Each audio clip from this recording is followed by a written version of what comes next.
Ya kalau ada orang Kristen kok masuk Islam, itu lelucon bagi saya.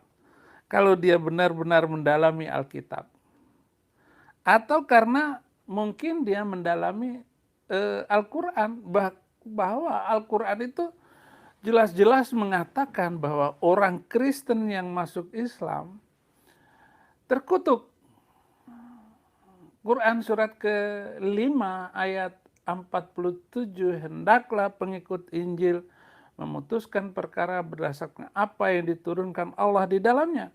Barang siapa yang tidak memutuskan perkara berdasarkan apa yang diturunkan Allah, maka mereka itu adalah orang fasik. Jadi orang Kristen yang masuk Islam itu fasik, saudara.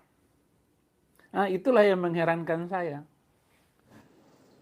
Seiring perjalanan waktu keberadaan kita di dunia ini, dengan perkembangan kedewasaan berpikir kita, ketika kita masih berada di wilayah jasad dikuasai oleh hawa nafsu, ya, kemudian kita diajarkan di sini tentang nama-nama segala sesuatu sampai kita bisa mengenal benda-benda dan sebagainya.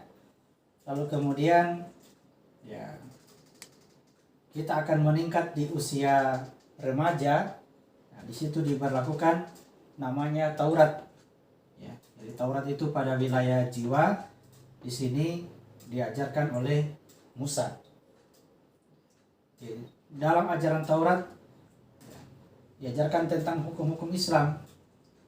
Apa yang harus kita kerjakan, apa yang tidak boleh kita kerjakan, dengan segala macam konsekuensi yang disebutkan di dalam hukum-hukum itu.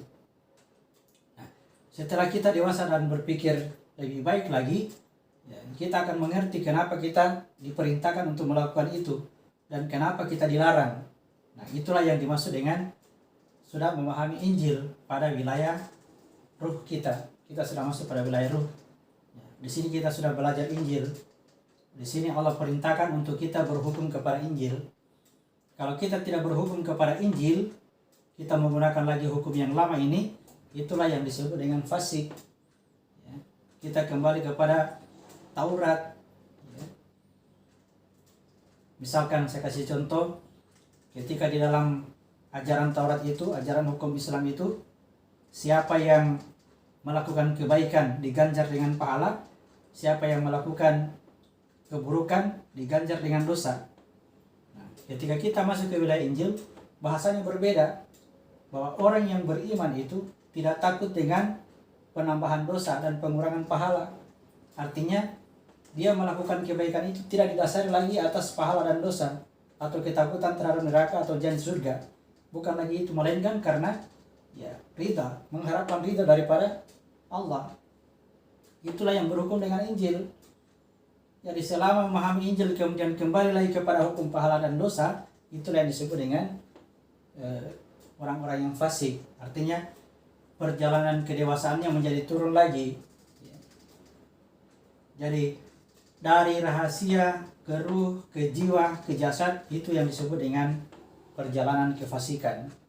Sedangkan dari jasad ke jiwa, ke ruh, ke rahasia, itu disebut dengan perjalanan takwa.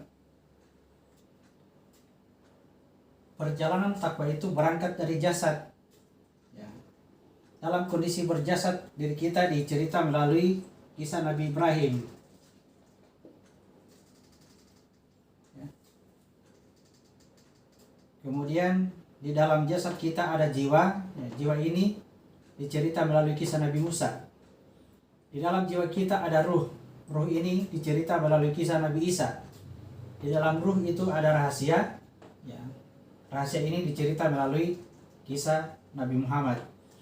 Jadi Nabi Ibrahim, Nabi Musa, Nabi Isa, Nabi Muhammad, semuanya mengajarkan Islam. Ya. Nabi Ibrahim dengan tauhidnya, Nabi Musa dengan Tauratnya adalah syariat Islam, Nabi Isa dengan Injilnya adalah hakikat Islam, sedangkan Nabi Muhammad mengajarkan tentang makrifat untuk sampai kepada Allah. Yang dalam bahasa Isa dikatakan, tidak ada yang sampai kepada Bapa kecuali melalui aku, itu benar, tetapi yang sampai kepada Bapa itu adalah Muhammad, yaitu sifat-sifat terpujinya Tuhan.